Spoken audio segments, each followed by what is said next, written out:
Kita beralih ke informasi selanjutnya, saudara. Himbauan untuk menjaga keamanan juga datang dari Menteri Agama Nasaruddin Umar. Mantan Imam Besar Masjid Istiqlal ini meminta masyarakat untuk mengendalikan diri dan bersama-sama menjaga keamanan.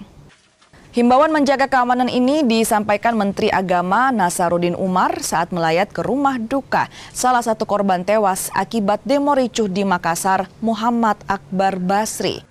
Sebagai warga Sulawesi Selatan, Nasaruddin Umar menghimbau masyarakat untuk menjadikan peristiwa ini sebagai pembelajaran. Selain itu, masyarakat mengendalikan diri dan bersama menjaga kedamaian. Ya, mari kita jadikan ini semuanya sebagai pembelajaran, ya, untuk lebih menambah kematangan hidup kita berbangsa dan bernegara. Kita berdoa kepada Allah Subhanahu wa taala, semoga peristiwa-peristiwa semacam ini tidak akan terjadi lagi di masa akan datang.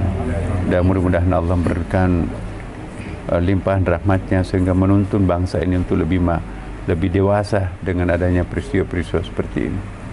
Ya, itulah harapan kami, rekan-rekan wartawan semuanya. Terima kasih atas perhatian yang sangat besar kepada keluarga almarhum, ya.